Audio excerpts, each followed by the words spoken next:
chega um momento em que olhar para um país inteiro, como se fosse uma coisa só, simplesmente não funciona mais. Especialmente quando esse país é enorme, populoso e diverso, em praticamente todos os aspectos possíveis.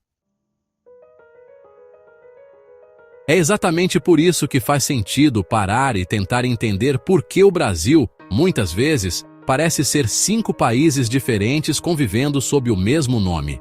Depois de analisar regiões culturais em lugares como Estados Unidos, China, Índia e Rússia, o Brasil surge quase como um desafio inevitável. Um território gigantesco, milhões de habitantes e uma variedade absurda de estilos de vida, paisagens, economias e identidades regionais.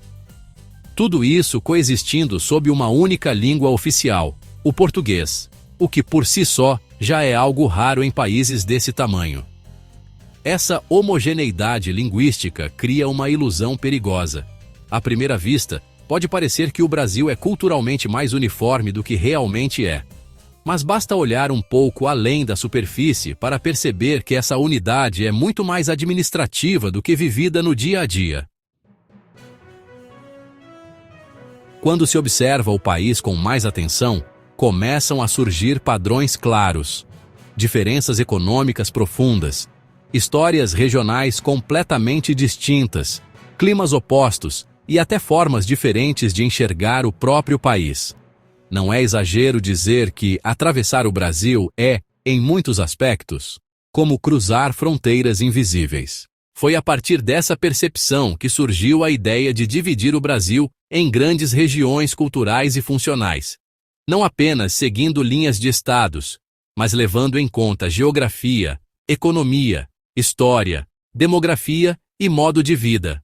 O resultado aponta para algo em torno de 5 grandes regiões que ajudam a explicar por que o Brasil nunca é uma coisa só. Quando se tenta dividir um país como o Brasil, o primeiro erro costuma ser confiar demais nos mapas políticos tradicionais. Linhas de estados e capitais administrativas são úteis para governar, mas dizem muito pouco sobre como as pessoas realmente vivem, trabalham e se identificam dentro daquele espaço. Esse é um problema que aparece em vários países grandes, mas no Brasil, ele fica ainda mais evidente. Estados inteiros podem abrigar realidades completamente distintas dentro de si, enquanto áreas de estados diferentes compartilham mais semelhanças entre si do que com suas próprias capitais. Ainda assim, a maioria dos mapas disponíveis insiste em tratar essas divisões como definitivas. A proposta aqui é diferente. Em vez de olhar apenas para fronteiras oficiais, faz mais sentido cruzar múltiplos fatores ao mesmo tempo.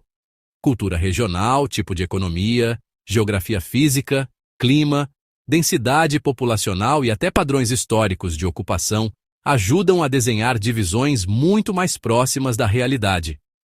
Ao fazer esse cruzamento, começam a surgir regiões que não respeitam exatamente os limites estaduais, mas que fazem sentido do ponto de vista humano.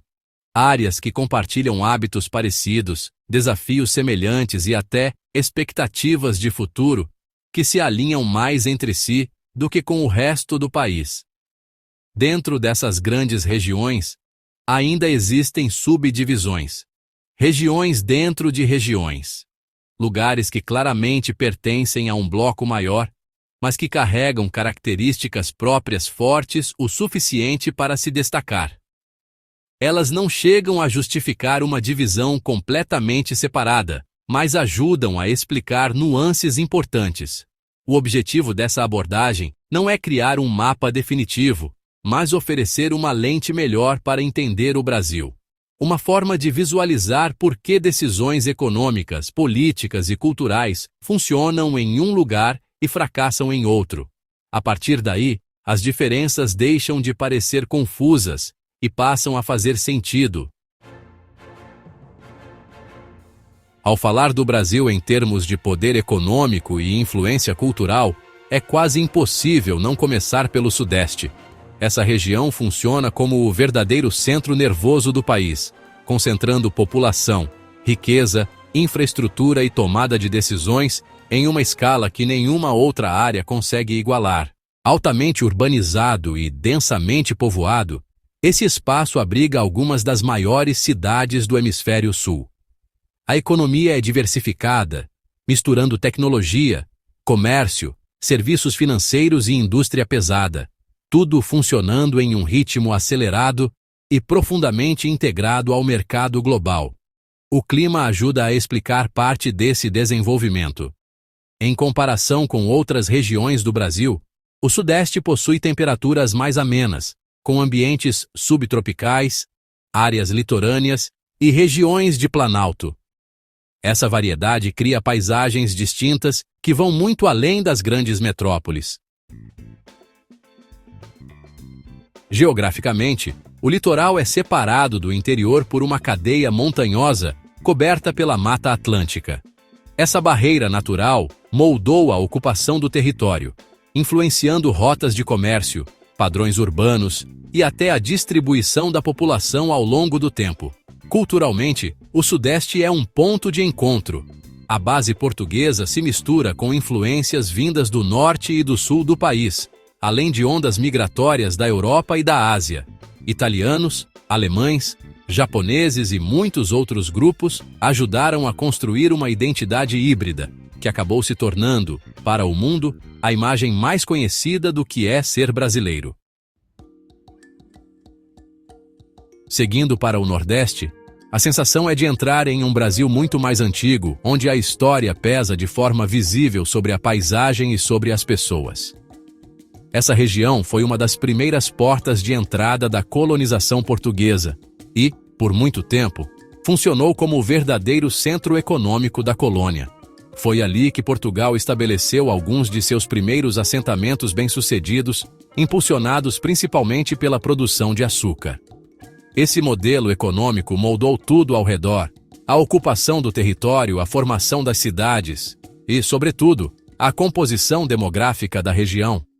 A importação em larga escala de africanos escravizados deixou marcas profundas que ainda hoje definem a identidade cultural do Nordeste.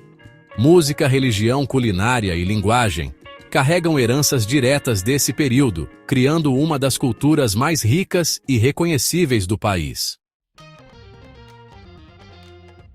Grande parte do interior nordestino é dominada por um ambiente semiárido, pedregoso e seco, conhecido como Caatinga.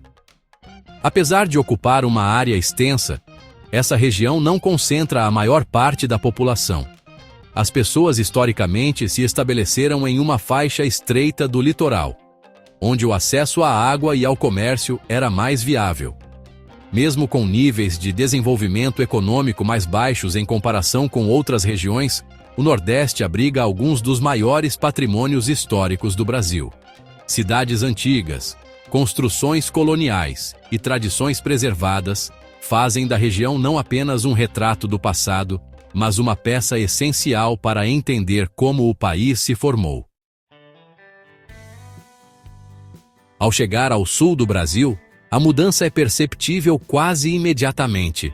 O clima fica mais ameno, as estações do ano se tornam mais definidas e, em alguns períodos, até a neve aparece. Essa diferença climática já cria um distanciamento natural em relação ao restante do país. A paisagem também muda. Florestas, campos abertos e áreas montanhosas se misturam, formando um território altamente favorável à agricultura.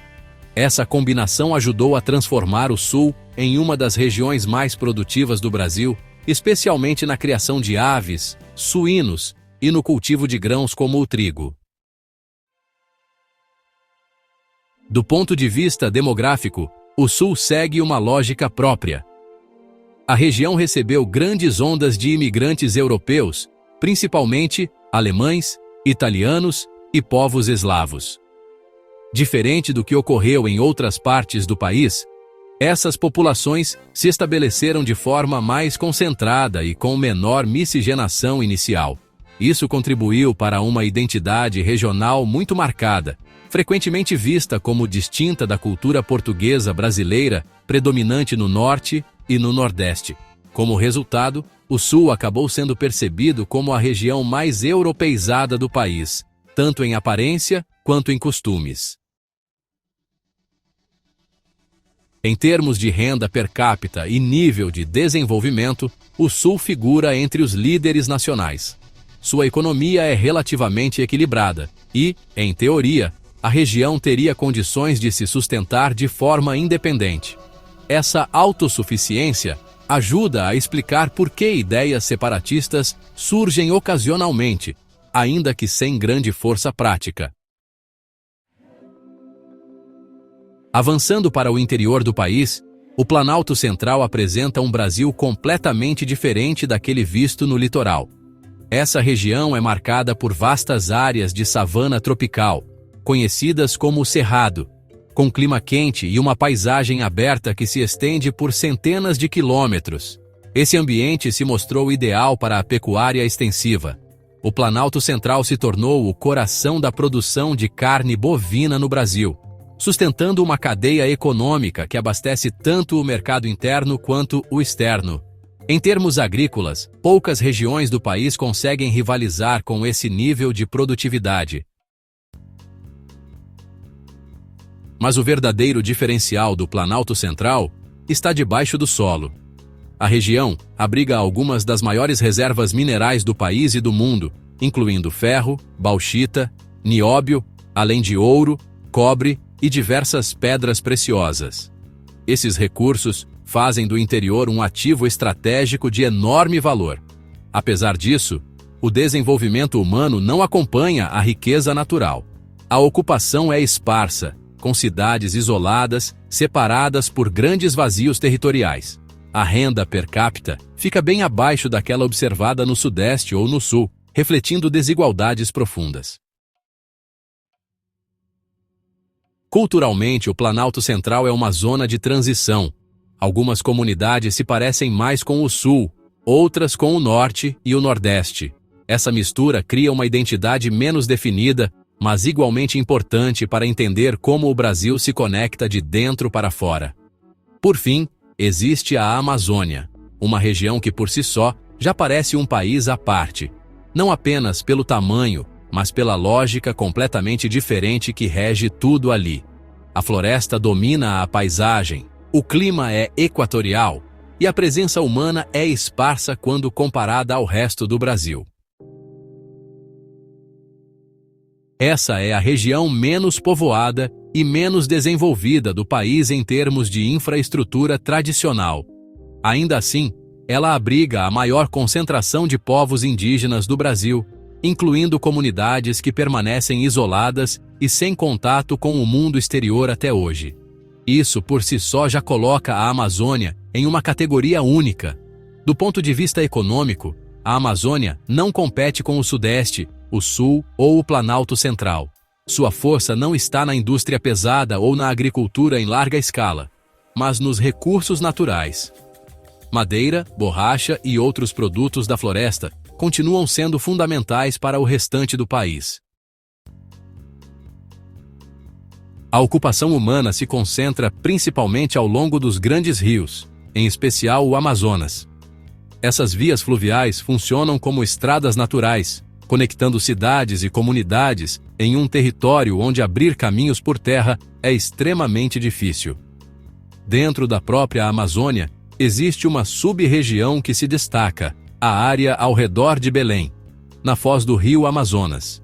Essa cidade funciona como uma porta de entrada e saída da floresta, muito mais desenvolvida e populosa do que qualquer outro centro urbano da região, servindo como elo entre a Amazônia e o resto do Brasil. Quando se olha para essas regiões lado a lado, fica claro por que o Brasil frequentemente parece mais de um país ao mesmo tempo. Duas áreas concentram grande parte do peso nacional, o Sudeste ampliado e o Planalto Central. É nelas que se acumulam produção econômica, recursos estratégicos e influência política. O Sul, embora menor em população, é suficientemente desenvolvido e produtivo para, em tese, se sustentar sozinho. Isso explica por que ideias separatistas surgem ocasionalmente por lá, mesmo que não avancem de forma concreta. Ainda assim, isolado, o Sul teria impacto limitado no cenário global.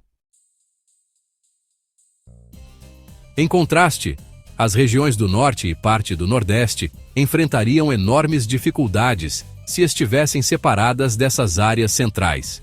A dependência econômica e logística evidencia um desequilíbrio estrutural que ajuda a explicar muitas tensões internas do país. Isso não significa que essas regiões sejam menos importantes. Pelo contrário, cada uma cumpre um papel essencial, seja histórico, cultural, ambiental ou estratégico. O problema está menos na diversidade em si e mais em como ela é gerida dentro de um único projeto nacional. No fim das contas, o Brasil não é um país fragmentado por acaso.